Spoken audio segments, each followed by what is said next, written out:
Good evening, ladies and gentlemen, and welcome to the Board of Selectmen's meeting of Wednesday, December 19th, 2012. And I'd like to welcome my new members, Ms. Deb Boronsky and Mr. Pete Punderson. Please rise for the Pledge of Allegiance. Hey, you're taking my place doing that. Sorry.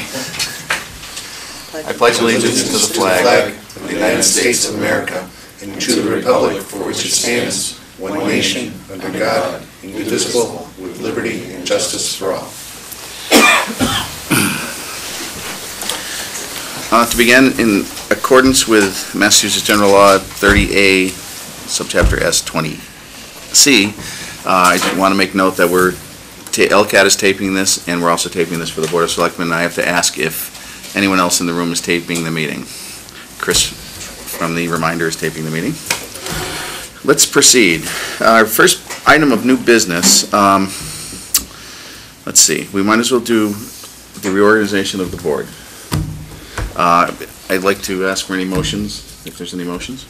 I'd like to make a motion to elect Chairman Paul Federici to serve as chairman of the board. Motion made and seconded. Since you made it, you can ask all in favor. All in favor? Aye. Okay, I'd like to make a motion, make Ms. Deb Boronsky clerk of the Board of Selectmen. I second that motion. Any discussion? All in favor? Aye. Aye. And I'd like to make a motion to make Pete Punderson the chairman of the Board of Health. I'll second that. Any discussion? All in favor? Aye. Aye. Very good. Well, that was easy. Okay, we're going to have a discussion.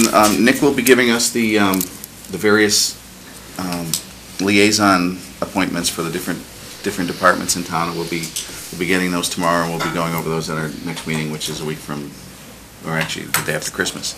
So we can 26th. Yes.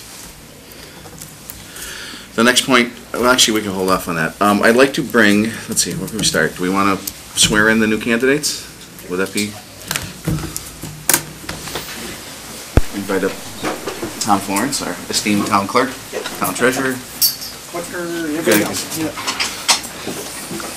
Jack of all trades. Yeah. Here you go. I'll let you go this way. I'll get over here. Okay.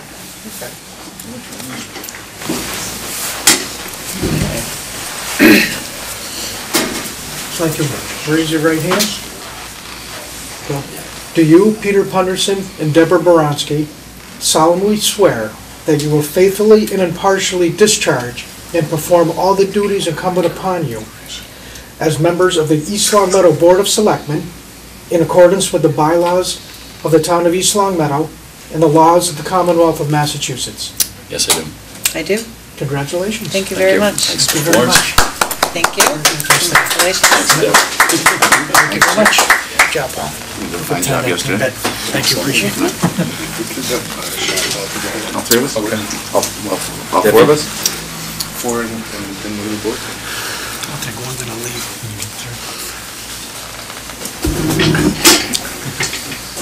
Chair. Chair, can we go? There you go.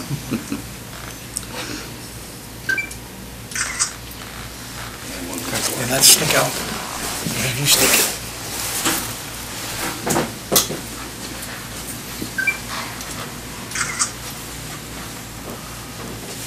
Okay. Paparazzi. I see Do we all have dots. our hands? I see dots. This way.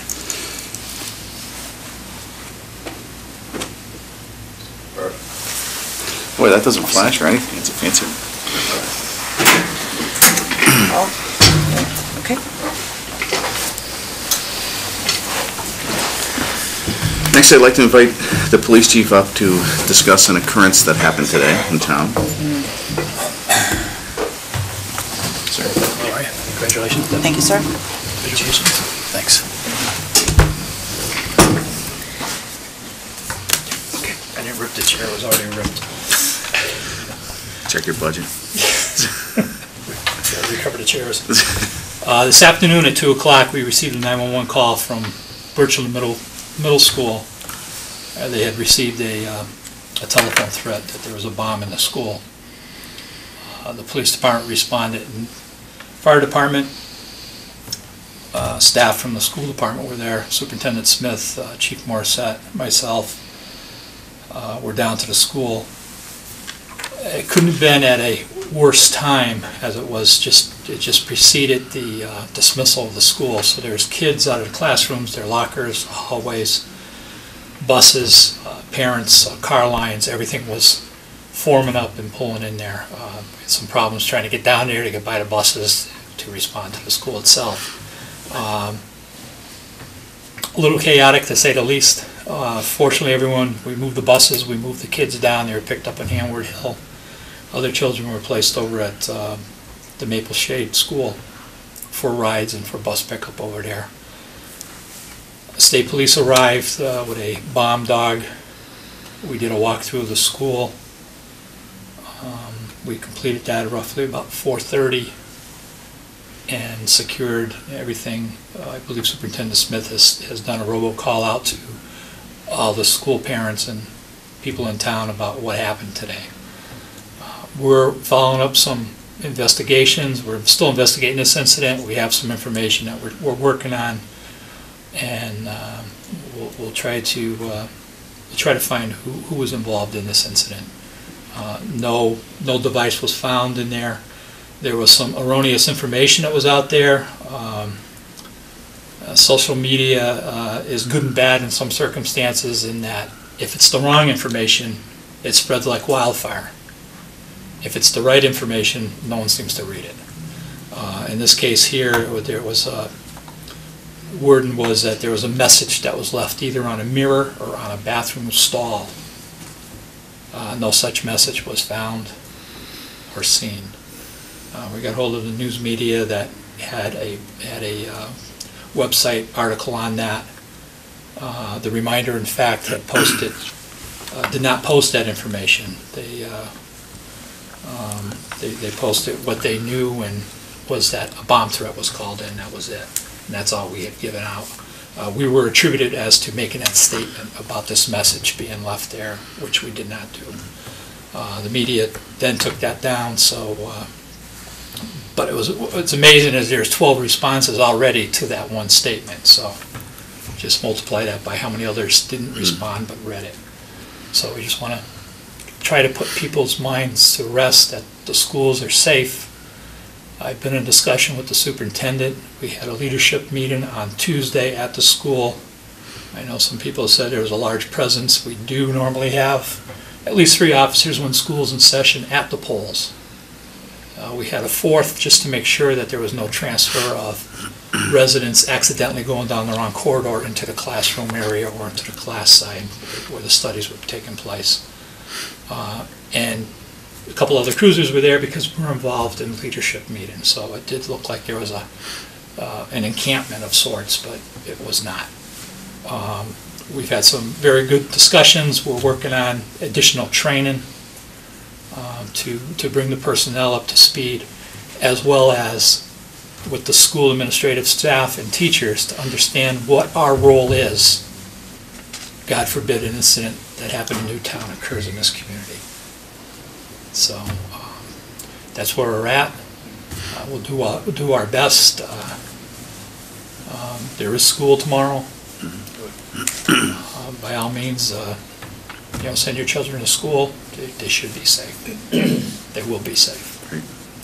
Thank you for all the hard work and the prompt response. And there may have been a day once where someone would just think this is just a random, crazy trying to get attention. But in light of recent events, you can't take anything for granted, and especially with the kids. And so the town appreciates your quick response and the thoroughness with which you conducted the investigation.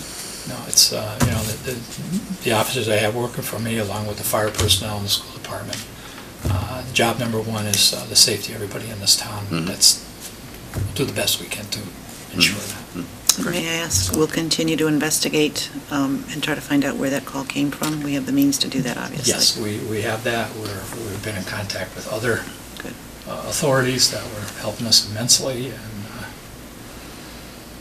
got my fingers crossed we'll have an answer shortly. Good. Thank you. All right. Thanks, Chief. Okay. All right. Wish you all a Merry Christmas and a Happy New Year. Merry Christmas. Take care. Thank you, Chief. Good job. Merry Christmas. Take care. And now, one more topic we'd like to touch on tonight, just to update the public is, as you all know, Mr. Punderson won last night, but he won by a close margin, so I believe there will be a call for a recount of the vote, so I'd like to bring our town election official, Tom Florence, up here, and Jim, I don't know if you can impart any useful knowledge in this, or do you know what? Probably not. Okay, that's great. That's good to hear. Thanks. Thanks. Sir? Thanks. All right, if you could you just briefly go over the process and how it's handled and what will take place during the course of this whole process? So we're trying to summarize that, how the recount works in Massachusetts is the candidate from the town clerk's office, we had given her recount petition papers, and she has 10 days to file 5 p.m. after the 10th day of the election. So she has until December 28th, which is a week from Friday at 5 o'clock, or before, to get the papers in. And what that requires is she needs 10 signatures from each precinct, precincts 1, 2, 3, and 4, and it's a form she has to fill out, which explains the reason why she is looking to ask for a recount, the method of the recount, hand, machine, like that. And then once that's all filled out properly, she turns them in to myself and the Board of Registrars, and we have to certify the signatures, okay? And once we do that, the registrars have 72 hours to set a date. And again, depending upon when she returns the petition forms to us, it looks like it may be after the first of the year, and at that time, we have the registrars and myself, almost like judges and overseers, and then we bring in clerks and wardens from the election team, appoint them to work for this recount procedure, and go through the procedure. If it's hand counts, we go through each precinct by hand, and if it's by machine, we do it that way.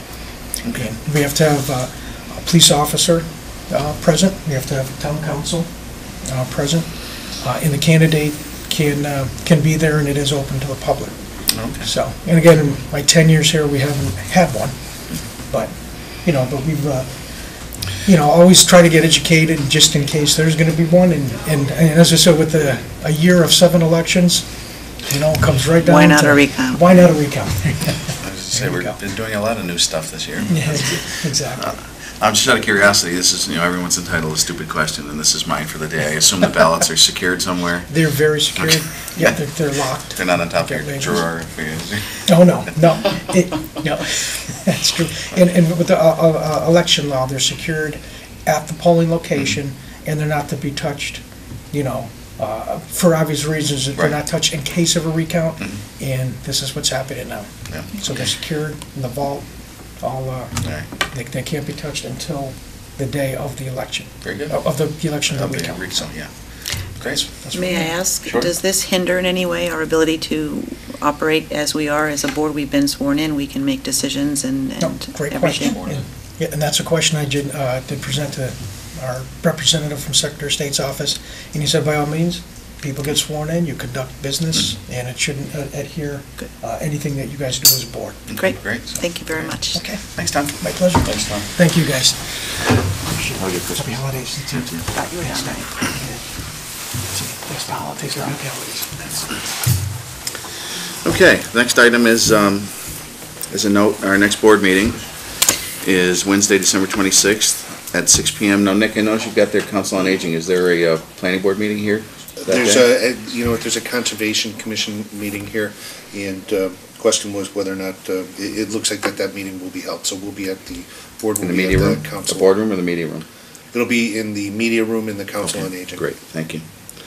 And as it stands now, we have meetings after that, Tuesday, January 8th and Tuesday, January 22nd at 6 PM. And obviously, I know recently we were moving the times up, to 5 PM, and that, I sort of like that, but I'm not a dictatorship here, so we can keep it at 6, or if anyone has any suggestions as we move along, that's fine. We can always take into account other people's time needs and things, so, but we'll leave them at 6 o'clock for now. Let's see, meetings, invitations, reminders. Town offices are closed Monday, December 24th, and Tuesday, December 25th, Monday, December 31st, and Tuesday, January 1st, in observance of the Christmas and New Year's holidays. There is a Conservation Commission meeting Tuesday, December 26th, at 7 p.m. here in this room. Should be Wednesday. Oh, I'm sorry, Wednesday, yeah. And then there's a CPC meeting Wednesday, January 2nd, 2013 at 6:30 p.m. in the Town Hall hearing room. And that is, I believe, all the business we have to take care of tonight. I don't know if there's anything anyone else wants to bring up, but if not, I'll make a motion to close the meeting. I'll second that motion. All in favor? Aye. Great. That was painless.